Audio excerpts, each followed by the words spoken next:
everybody, my name's Kaya and welcome to an ARK video where we are looking at photo mode. Now, I've had a lot of questions about photo mode, how I take my photos, how I go about it, the settings you use to get a good photo, and the confusing settings. How do I figure them out? Well, today I'm going to show you an easy peasy beginner's guide on how to use photo mode to get some stunning but simple photos without going too much into depth about really complicated stuff.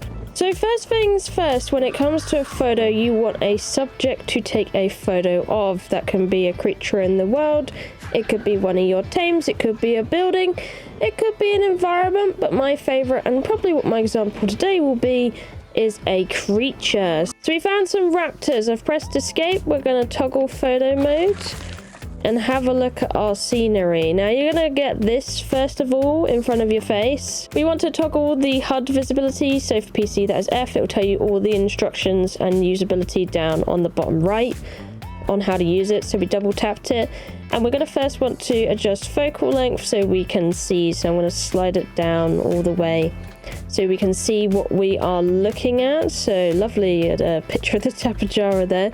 But I was looking at these raptors because I thought, oh yeah, look at this. We can definitely get a cool photo here with these raptors. Raptors are very photogenic creatures, I find. But either way, we found our focus. Now what we're going to want to do is we're going to want to zoom in, because if you want some depth of field, focal length is going to be very important. So we got this going on. Here we go. Get them in the background. It's going to be a beautiful shot. We're going to zoom in a little more. And I think that is probably roughly where we want it. Now our second more important one, depth of field. So this is the blur in the background. If you want a really cinematic close shot without any other textures.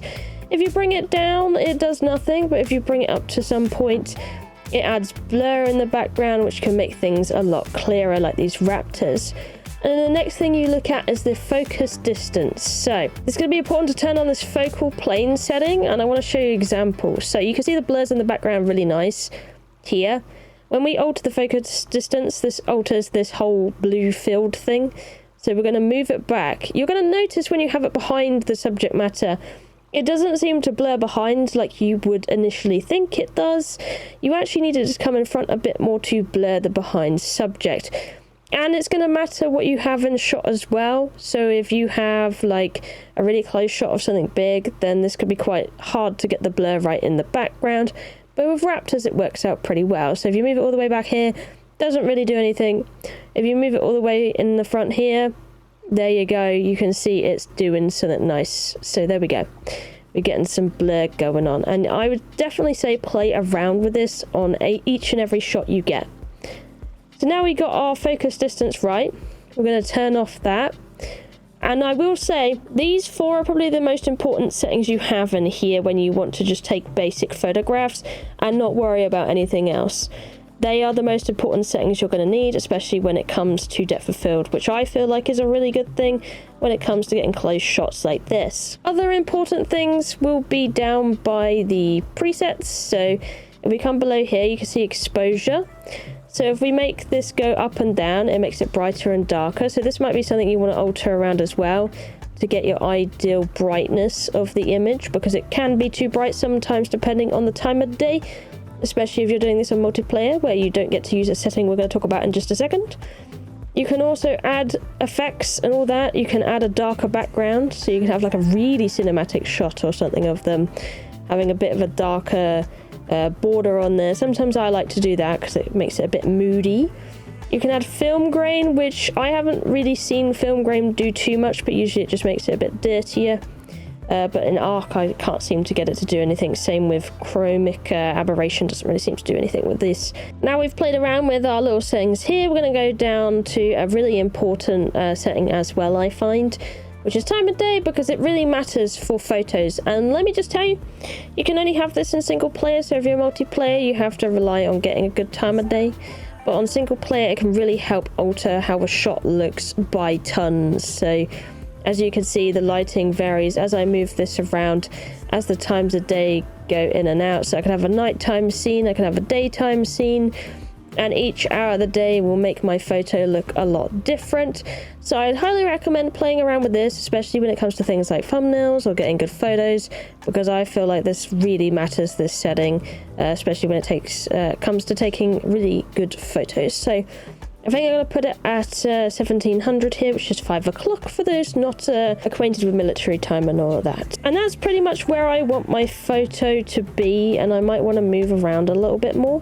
So now I'm going to hide my HUD. I'm going to toggle my HUD off, and I'm going to see about getting a good photo of this. So I could go like this, and then I'm going to press my screenshot buttons. So for me, on Steam, I use a mixture of Steam Screenshot and NVIDIA, but I'm going to leave up a screen right here that tells you all the different buttons you can use for screenshots when it comes to your different consoles if you don't know them. But yeah, for me, it's F11 because I made that my key for photos for NVIDIA GeForce, so Shadow Play. I believe it might be Alt F1 as default, but make sure you double check that on your Shadow Play if you're not familiar with using it. Either that or Steam's really easy, F12. There we go, taking a photo even makes a little noise for me when I do that. I'm gonna now toggle out so we're back in the wild. Also with screenshots, if you're just interested in taking screenshots from your single player and you're not, you know, playing a proper playthrough on single player, just using it for screenshots, you could also use some admin commands. So I'm going to show you some really handy ones right now. I'm going to actually park this tappy. Now, if we want to get a bit more intricate with how we take photos of our dinos, what I've done is I spawned in an Argent and I force tamed it by using the cheat force tame command. What this allows me to do is ride it without a saddle, so I can go ahead and ride it. But you're going to see I still have the problem of my character being on the back of the Argent. Well, I can follow this up with a command called cheat hide riders space true. And you can just do space false to bring yourself back. So now if I want to take a photo of the Argent doing something more intimate and Argenty, I could definitely do that without the mess of a saddle being on there. So let's find something to take a photo of with my Argent. Oh, a saber-tooth. That might be a cool photo. I'm going to put it like that, toggle mode. Sometimes the photo just comes to you, you know. You never know what you're going to get. Oh, we got the RG. It's actually looking really cute. And we got the saber-tooth. I mean, we could just take a really cute RG photo like this. To be honest, it will save your settings from the last time. So you could just go ahead and take another photo like this. Maybe something like that. So we got the RG attacking again. It's not quite on the raptor, but we might be able to make it look like it. Oh yeah, we could definitely do something with this. Look at that. He doesn't know a thing. Alright, so we're going to zoom out a bit. As you can see, with this kind of angle, we got a lot of issues right now. And it might be best to not actually have... we might be able to do some motion... there we go. We got some depth of field. We had to re-alter it. We can see with the brightness, the exposure is way too much in the shot. So we're going to lower it. And we could also play around with the time of day, like we were speaking about before, to make it look a bit clearer. So at 10 o'clock, it actually looks a lot better already. And we could take a photo like this by hiding our HUD and doing our photo button, our screenshot button. And that's a pretty cool shot as well. If you want to take underwater shots that don't look blurry and fuzzy, you might actually want to learn about this certain command. This command being r.postprocessing.disable material space 1. This disables the blurry fuzzy filter you have underwater and can give you really clean shots of the underwater dinos for those types of pictures, which you could always edit later on to make look more underwatery by adding a blue tinge or something like that. But I found it's really helpful, that way you don't have this ugly blurry filter all over the top of it, and you can get a nice clean look at the dinos under there. I'm gonna re-grab my Tapihara because it's really helpful. Honestly, it's probably one of the best mounts for taking some really good photos on, just because of the way you can start and stop it and have it really stable and go back and forth in the air to get some good photos. Let's try and get ourselves a landscape photo now. I can tell you with photo mode sometimes it always does it backwards when getting a photo, so if you turn yourself backwards to the way you want your photo and then you go into photo mode and go through the saddle, you'll see it's that nice scenery that you were looking at.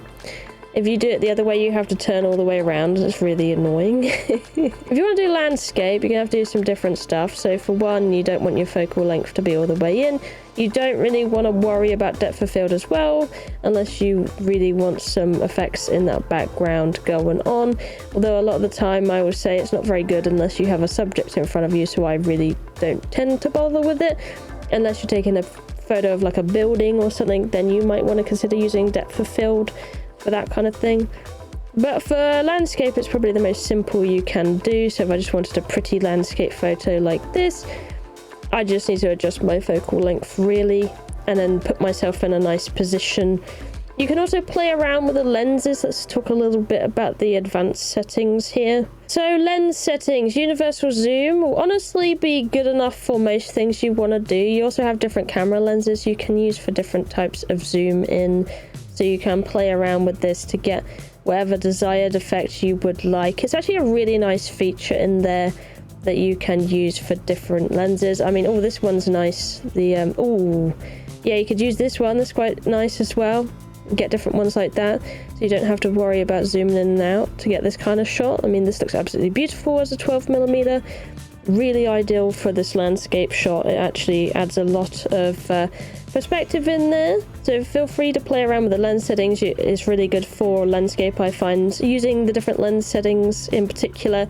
But for, I find, closer up shots, universal is just, it works enough. You don't really need any more than that. Again, you might want to toggle around with the time of day if you're able to, or the sky, or anything like that. You might want to do that. You could also save it as a painting, this kind of thing. So if you wanted to paint it on a canvas, you can do it like that if you save it. I'm going to hide my HUD and take a nice photo of that, because I think that's a beautiful shot of the environment right there. Absolutely stunning. And also, if you want to save your presets, you can also do that up here. You can save them. I never bother, because I think once you've got the hang of focal length and focus distance and depth of field and the focal plane, that's really what you need to know when it comes to photo mode, the most out of these things. So just to bear in mind, you'll be able to take some really cool photos in multiplayer as well, but you'll not be able to change the time of day or freeze the shot that you have. Everything will be moving, and it'll be like just taking a regular screenshot, but with more effects, and you can get that lovely depth of field on your favorite dinosaur, which I've done quite a bit when taking photos of my little rhinos and stuff like that when they're babies, and just cool things I see on the multiplayer server. But I will definitely say single player is the way to go if you are looking to be an ARK photographer. Either way, I hope this video helped out and was interesting. My name's Kiah. Thank you for watching. I love you, and I'll see you in the next one. Bye bye.